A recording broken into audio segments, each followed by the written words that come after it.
اعوذ باللہ من الشیطان الرجیم، بسم اللہ الرحمن الرحیم۔ السلام علیکم ورحمۃ اللہ وبرکاتہ۔ ناظرین، آپ کے پسندیدہ پروگرام احکام اسلامی میں ایک بار پھر آپ کا خیر مقدم ہے۔ ناظرین اکرام، حضور سرور کائنات حضرت محمد مصطفى صلی اللہ علیہ وآلہ وسلم کا ارشاد گرامی ہے کہ امام مہدی اجل اللہ تعالیٰ فرجہ شریف میری اطرت اور فرزندان زہرا میں سے ہیں۔ ہمارا روز کا معمول ہے کہ ہم اس پروگرام کا آغاز حدیث نبوی یا امام معصوم کی حدیث حضرت حجت علیہ السلام کے بارے میں کرتے ہیں۔ ہمارا موضوع مختلف چیزوں پر منحصر رہا، لیکن آج کا موضوع بہت اہم ہے کہ ہم اپنی زندگی کس طریقے سے انسانی اقدار کو ساتھ رکھتے ہوئے گزاریں۔ مجموعی طور پر ہمارے اوپر کیا حکم ہے اور کس طریقے کی ذمہ داریاں ہیں۔ مثلا اگر غیر مسلم ہمارا کوئی ہمسایہ ہے تو اس کے لیے اسلام نے ہمیں کیا حکم دیا ہے۔ ناظرین اکرام، آج کا جو خاص موضوع ہے اس پر ہم گفتگو کریں گے۔ ہمارے ساتھ موجود ہیں حجت الاسلام والمسلمین علی جناب مولانا مصطفى علی خان ادیب الہندی صاحب قبلہ۔ السلام علیکم آغا۔ علیکم السلام ورحمۃ اللہ۔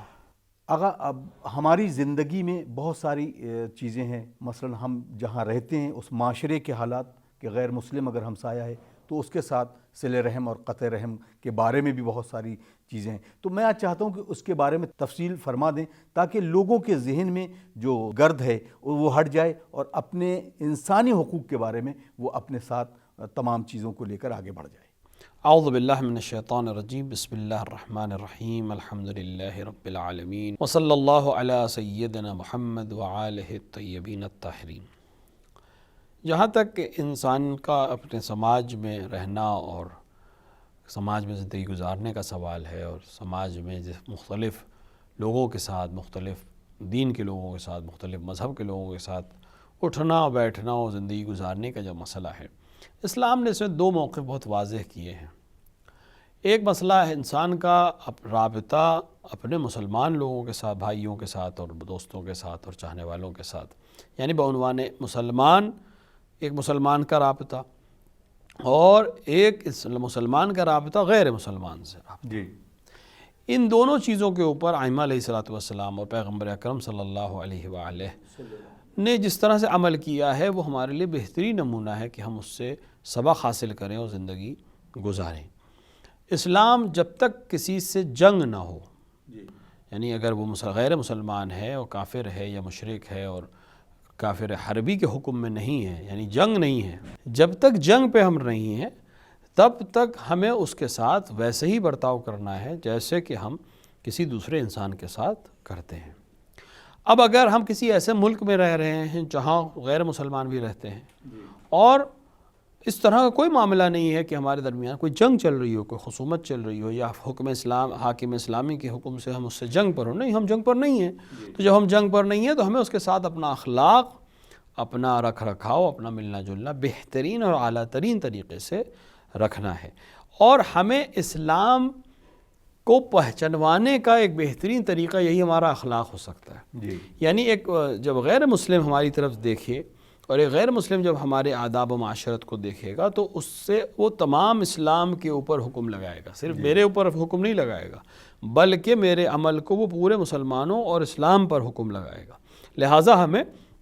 اور زیادہ خیال رکھنے کی ضرورت ہے۔ لہٰذا جو اگر وہ ہمسائے میں ہے تو جو ہمسائے کے حق ہوتا ہے، ہمسائے کا خیال رکھنا، ہمسائے کو اذیت نہ پہنچانا، کسی بھی طرح کی پریشانی میں مبتلا نہ کرنا، اس کا عزت کرنا، اس کا احترام کرنا، اس کی ناموس کی حفاظت کرنا، یہ تمام چیزیں ہمیں بالکل اسی طرح سے رعایت کرنی ہے جیسے ہم کسی مسلمان کے ساتھ کرتے ہیں۔ یعنی بعنوان ہمسایہ ہمیں جو حقوق ہمسائے کے، کیونکہ اسلام میں جہاں بھی ہمسائے کی بات ہوئی ہے وہاں یہ نہیں کہا گیا ہے کہ مسلمان ہمسایہ اور غیر مسلمان ہمسایہ، بلکہ جہاں بھی ہمسائے کی بات کی گئی ہے، پڑوسی کی بات کی گئی، وہاں صرف لفظ پڑوسی استعمال ہوا ہے۔ اب چاہے بغل میں رہنے والا مسلمان ہو چاہے غیر مسلمان ہو، 40 گھروں تک بعض روایت میں کہ 40 گھر تک پڑوسی کے حکم میں ہے، اب وہ 40 گھر ہر طرف، تو اب جتنے لوگ بھی آپ کے اطراف میں رہتے ہیں وہ آپ کے پڑوسی کے حکم میں ہیں۔ پڑوسی اب چاہے وہ مسلمان ہو چاہے غیر مسلمان، اس کا خیال رکھنا، اگر اس کے گھر میں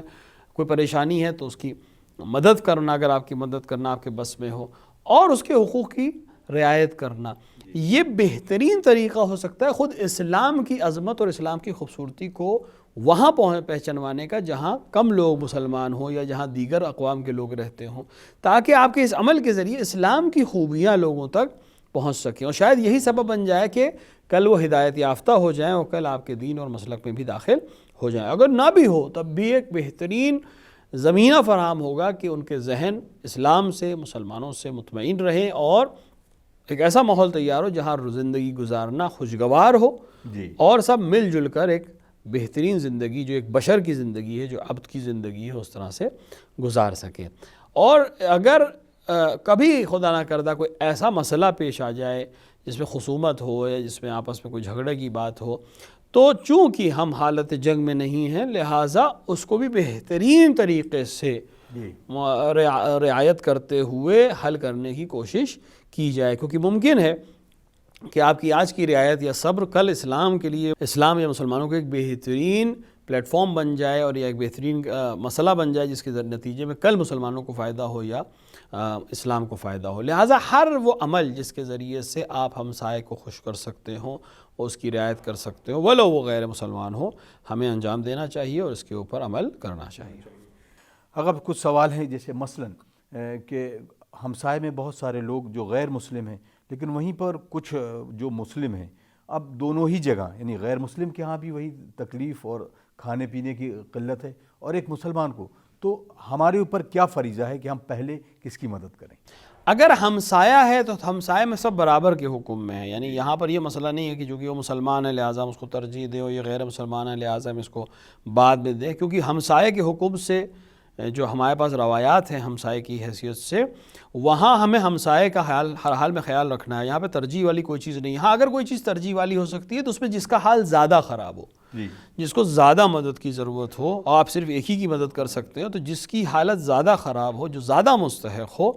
اس کی مدد کرنے کو ترجیح دی جائے گی۔ یعنی یہاں پر یہ معیار نہیں ہے کہ چونکہ مسلمان ہے لہٰذا ہم پہلے مسلمان کی مدد کریں، نہیں، اگر ہمسایہ ہے تو ہمسائے کی چونکہ مدد کرنا فریضہ ہے، اور وہ ہمسائے میں کوئی شرط نہیں کہ وہ مسلمان ہو یا غیر مسلمان، تو پھر یہاں ترجیح اگر کسی چیز کو دی جائے گی تو ضرورت کو ترجیح دی جائے گی۔ جس کو ضرورت زیادہ ہے آپ اس کی مدد کریں تاکہ مدد اپنے موقع پر پہنچ بھی سکے، اور ساتھ ہی ساتھ اس کا ایک اچھا نتیجہ معاشرے کے لحاظ سے اور ثقافت کے لحاظ سے ہمیں حاصل ہو سکے۔ اب ایک سوال ہمارے پاس آیا ہے کہ کیا غیر مسلم ہمسائے کے تشییع جنازہ میں جایا جا سکتا ہے اور وہ امور انجام دیے جا سکتے ہیں جو ایک غیر مسلم انجام دیتا ہے؟ تشییع جنازہ میں جہاں تک مسئلہ ہے، چونکہ ہمسایہ ہے، اور تو بہرحال اس کے ہاں اگر اس طرح کوئی مسئلہ پیش ہوگا تو خود تشییع میں جانے میں کوئی حرج نہیں ہے، لیکن وہ امور جو کہ انجام ان کے جو رسم و رواج ہوں انجام دینے کے، جس کے ذریعے سے وہ جو بھی عمل انجام دیتے ہیں اپنی میت کے ساتھ، اگر ایسا کوئی مسئلہ کوئی ہے ہی نہیں، جیسا کہ ابھی کچھ زمانے میں اس کووڈ کی بلا کے زمانے میں جب لاک ڈاؤنز تھے ہندوستان میں خصوصی طور پر، تو اس طرح کے بہت سے معاملات سامنے آئے کہ جہاں پر کوئی نہیں تھا تو مسلمانوں نے بھی غیر مسلمان افراد کے ساتھ اس طرح کے عمل انجام دیے کہ جو ان کی ضرورت تھی اس کو پورا کیا۔ لہٰذا اس طرح کا اگر کوئی مسئلہ ہو تو کوئی حرج نہیں ہے، لیکن جب دوسرے لوگ موجود ہیں وہ انجام دے سکتے ہیں، تو آپ کا صرف حضور اس لحاظ سے کہ آپ کا تعلق جو ہے وہ ہمسائے ہونے کی حیثیت سے ہے اور ہم ساتھ میں رہے ہیں، اور وہاں ایک ہمسائے کی حیثیت سے آپ کو وہاں پہنچنا چاہیے تھا، وہاں تک پہنچنا ہی کافی ہے۔ باقی امور اگر کوئی انجام دے رہا ہے تو اس میں دخالت کی کوئی ضرورت نہیں ہے، اور آپ کو انجام دینے سے پرہیز کرنا چاہیے۔ اگر اب اس کو ہم دوسرے سوال سے اسی سے برعکس سے بات کرتے ہیں کہ مثلا کسی مسلم کا جنازہ ہے اور وہاں پر کوئی بھی مسلمان نہیں رہتا ہے، اور اس کے تمام امور اگر کوئی غیر مسلم انجام دے رہا ہے، مثلا اس کی غسل کے لیے انتظام ہو گیا لیکن دفن کے لیے اور اس کو تشییع جنازہ کے طور پر اس کو لے جانے کے لیے، تو کیا وہ غیر مسلم انجام دے سکتے ہیں؟ اگر کوئی مسلمان وہاں موجود نہیں ہے تو ظاہر سی بات ہے کہ جو بھی موجود ہے وہ جس طرح سے بھی انجام دے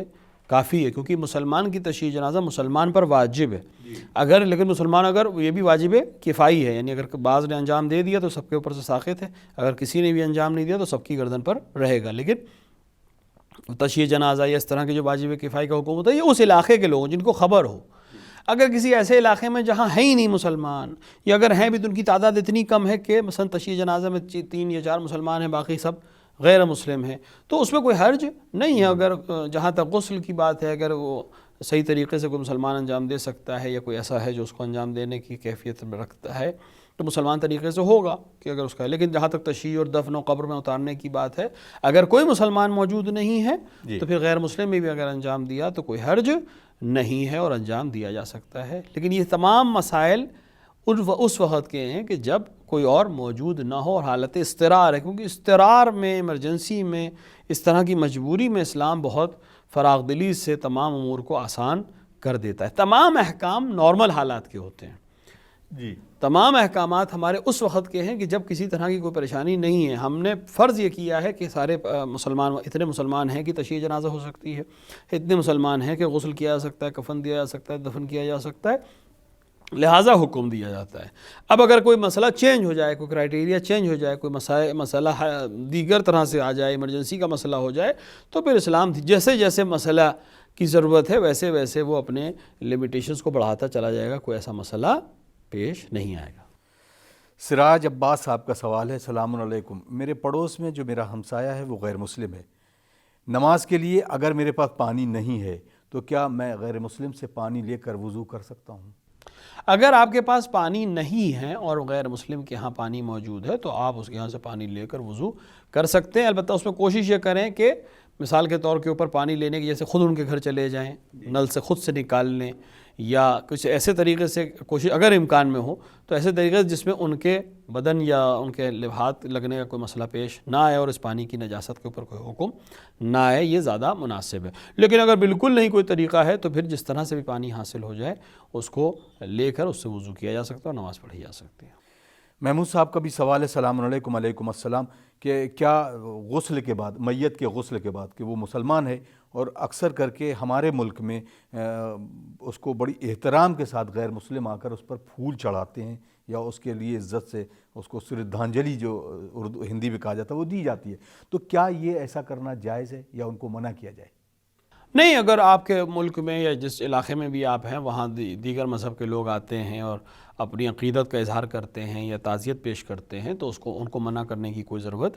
نہیں ہے، اور اگر غسل ہو چکا ہے تب تو پھول وغیرہ سے تو ویسے بھی کوئی مسئلہ نہیں ہے، اور ہاں جس وقت دفن کرنا اس وقت ان چیزوں کو اس پہ نہ رہے تو زیادہ مناسب ہے، اور خود ان کو منع کرنے کی کوئی ضرورت نہیں، ان کے آنے میں بھی کوئی حرج نہیں ہے اور ان کی تعزیت اور تسلیت میں بھی کوئی حرج نہیں ہے۔ علی کل حال ہر وہ عمل جو معاشرے کی ضرورت ہو یا معاشرے میں ساتھ رہنے کے نتیجے میں ایک دوسرے کے ساتھ ہم انجام دیتے ہیں، اس سے اسلام نے کبھی منع نہیں کیا ہے، خصوصاً میت کا مسئلہ ہو یا اس طرح کے مسائل ہوں، وہاں بالکل ہی اسلام نے منع نہیں کیا۔ اگر کوئی شخص آ رہا ہے کسی مرنے والے کے لیے تعزیت پیش کرتا ہے یا یتیموں کے سلسلے میں کوئی بات کہتا ہے یا جس طرح کے بھی آپ نے عرض کیا کہ پھول چڑھاتا ہے یا کوئی اور عمل انجام دیتا ہے جو ہر ملک کے ہر کلچر سے فرق کرتا ہے، تو اس میں کوئی حرج نہیں ہے، اس کو منع کرنے کی کوئی ضرورت بھی نہیں ہے۔ اگر اب مثلا جو ہمسایہ ہے اور ہمسائے کے ساتھ اکثر کر کے غیر مسلم اور ہمارے معاشرے میں ہوتا ہے کہ وہ کھانا اور پینا بھی ہوتا ہے، تو کیا اس طریقے سے کھانا پینا جائز ہے کہ اس کے دل آزاری بھی نہ ہو اور ہم کچھ کھا پی بھی لیں؟ دیکھیے، جہاں تک کھانے پینے کا مسئلہ ہے، چونکہ نجس غذا کھانا جائز نہیں ہے، تو جہاں تک اوائڈ کر سکتے ہوں آپ اوائڈ کر جائیں، کوئی حرج نہیں ہے، مطلب اصل طریقہ تو یہی ہے۔ لیکن اگر جہاں مسائل اس طرح کے ہوں کہ آپ اوائڈ نہیں کر سکتے اور آپ کو حتماً کھانا ہی ہے اس وقت، اگر آپ نہیں کھائیں گے تو ممکن ہے آپ کے لیے یا کلن اسلام کے لیے یا مسلمانوں کے لیے کوئی مسئلہ پیش آئے، تو وہاں پر وہ چیزیں جو گوشت کے حکم میں نہیں ہیں وہ چیزیں زیادہ بہتر ہے کہ ان کا استعمال کیا جائے، گوشت استعمال نہ کیا جائے، کیونکہ اس میں ممکن ہے کہ وہ ذبیحہ نہ ہو۔ لہٰذا غیر مسلم کے اگر کھانے کی مجبوری ہو جائے تو غیر گوشت والی چیزیں جو ہیں وہ کھانے میں کوئی حرج نہیں ہے، وہ بھی اس مقدار میں کہ سامنے والے کی دل آزاری کا مسئلہ بھی نہ بنے اور آپ نے وہاں اتنا کھا لیا ہے کہ کوئی کسی کو حرف نہ رہے اور اسلام کے اوپر یا مسلمان کے اوپر کوئی حرف آنے کی بات نہ رہ جائے، کوئی بات یا شکایت نہ رہ جائے، اور اپنے آپ میں پڑوسی کا حق بھی ادا ہو جائے اور اسلامی احکام کی بھی مراعات کر لی جائے۔ ایک اور سوال آیا ہے کہ ہم کیا غیر مسلم کے گھر میں جو ان کے خاص چیزیں ہوتی ہیں، مثلا بت پرستی وہ کرتے ہیں اور وہاں پر وہ بت رکھے ہوں جو بت کدہ بھی ہو ان کا، اس کے ساتھ اگر کوئی جگہ ہمیں فراہم نہیں ہوتی تو کیا ہم اس میں نماز ادا کر سکتے ہیں؟ اگر کوئی جگہ نہیں ہے اور آپ کے پاس کوئی طریقہ بھی نہیں ہے کہیں اور نماز پڑھنے کا، تو جہاں مثال کے طور پر جگہ اویلیبل ہو، چاہے کسی غیر مسلم کے گھر میں اگر آپ کے پاس جگہ دے رہے ہیں وہ کہ آپ یہاں نماز پڑھ لیجئے، تو اس طرح سے نماز آپ پڑھ سکتے ہیں اگر کوئی اور جگہ اویلیبل نہ ہے۔ البتہ بہتر یہ ہے کہ اس کے سامنے کوئی پردہ یا کوئی چیز ڈال دی جائے کہ اگر بت سامنے ہیں تو وہ سامنے نہ رہ جائے. لیکن اگر بالکل پھر بھی کوئی طریقہ نہیں ہے یا اس کو پردہ ڈالنے کے نتیجے میں دل آزاری ہو سکتی ہے یا کوئی مسئلہ پیش ہو سکتا ہے تو پھر ایسے بھی نماز پڑھی جا سکتی ہے, کوئی حرج نہیں ہے. یہ سب وہ مسائل ہیں کہ جہاں پر کوئی اور طریقہ نہیں ہے, کوئی اور جگہ نہیں ہے. اگر آپ کسی اور جگہ جا کے نماز پڑھ سکتے ہیں, کسی مسجد میں جا سکتے ہیں, کسی دوسرے مسلمان کے گھر جا سکتے ہیں یا اپنے گھر لوٹ کے نماز پڑھ سکتے ہیں ولو آخر وقت, تو پھر بہتر ہے کہ وہی نماز پڑھیں. لیکن اگر نماز قضا ہو جائے گی, کوئی اور جگہ نہیں ہے, کہیں جا نہیں سکتے, یہیں رہنا ہے, یہی نماز پڑھنی ہے, تو پھر جس طرح سے بھی ممکن ہوگا اپنی نماز آپ پڑھیں گے. نماز کا حق صحیح ہے اور بعد میں اس کی قضا کرنے کی بھی ضرورت نہیں ہے. احتشام عباس صاحب پوچھتے ہیں کہ مجسمہ بنانے کا کیا حکم ہے اسلام میں؟ دیکھیں, جہاں تک ارواح یعنی جاندار چیزیں جن پہ جانور اور انسان آتے ہیں, ان کی نقاشی جیسے پینٹنگ کوئی کر رہا ہے تو وہ مکروہ ہے لیکن حرام نہیں ہے. لیکن مجسمہ یعنی مورتی بنانا یا اسکلپچر جسے کہتے ہیں یا مجسمہ جسے ہم کہتے ہیں وہ بنانا جائز نہیں ہے. ذی روح کی یعنی جس میں جان پائی جاتی ہے, چاہے وہ جانور ہوں اور چاہے وہ انسان ہوں. ہاں, لیکن اگر ادھوری کوئی چیز بنائیں, جیسے صرف سر بنائیں یا صرف دھڑ بنائیں, تو اس کو حرام نہیں مانا ہے. لیکن بہرحال یہ ایک ایسی چیز ہے کہ جس سے اجتناب کرنا زیادہ مناسب ہے. نقاشی مکروہ ہے, کرنا حرام نہیں ہے. مجسمہ حرام ہے مگر یہ کہ غیر پورا مجسمہ نہ بنایا جائے, کسی خاص حصے کو ہی صرف بنایا جائے یا آدھا بنایا جائے, نامکمل بنایا جائے, تو پھر اس کے اوپر سے حرمت کا فتویٰ ہٹ جاتا ہے. بہت خوب آگا. ایک اور سوال آیا ہے یہاں پر, یہ تھوڑا سا مختلف ہے کہ کیا آج کل جس طرح سے چل رہا ہے جنسیت کو تبدیل کرنے والا, اس کے بارے میں اسلام کیا حکم دیتا ہے؟ جہاں تک جنسیت کو تبدیل کرنے کا مسئلہ ہے, شرعاً یہ کام بالکل جائز نہیں ہے. یعنی اگر کوئی شخص مرد ہے تو اس کو عورت میں تبدیل کرنا, یا اگر کوئی عورت ہے تو اس کو مرد میں تبدیل کرنا, یہ شرعاً حرام ہے. ہاں, اگر کوئی مسئلہ ایسا ہو کہ مثال کے طور پر کوئی خنثی ہے, یعنی ابھی طے نہیں ہو پا رہا ہے کہ یہ مرد ہے یا عورت, تو وہ جس طرف میلان رکھتا ہو, اگر کوئی سرجری کے ذریعے سے یا کسی بھی طریقے سے وہ مرد یا عورت میں تبدیل کر سکتا ہے اور خنثی ہونے کی حیثیت سے باہر آ سکتا ہے, تو یہ عمل جائز ہے. لیکن اگر مرد مسلم ہے کہ یہ مرد ہے یا مسلم ہے کہ یہ خاتون ہے, تو پھر اس کی جنسیت تبدیل کرنا جائز نہیں ہے. صرف خنثی کے لیے یہ اجازت دی گئی ہے کہ ایک طرف جنسیت اگر ممکن ہے, امکان میں ہے, تاکہ پھر اس کے ذریعے سے وہ اپنے احکامات پر عمل کرے, تو اس میں جائز ہے, لیکن باقی کے لیے جائز نہیں ہے. آقا بہت بہت شکریہ, آپ نے وقت دیا اور یہ پورے مکمل جواب بحمد اللہ تمام ناظرین تک پہنچے, اور وقت تمام ہو چلا ہے. انشاءاللہ اگلے ایپیسوڈ میں پھر کچھ اور سوالوں کے ساتھ حاضر ہوتے ہیں. ناظرین, تب تک کے لیے اپنے میزبان اطہر کاظمی کو اجازت دیجیے. انشاءاللہ کچھ اور سوالوں کے ساتھ اگلے ایپیسوڈ میں پھر حاضر خدمت ہوتے ہیں. والسلام علیکم ورحمۃ اللہ وبرکاتہ.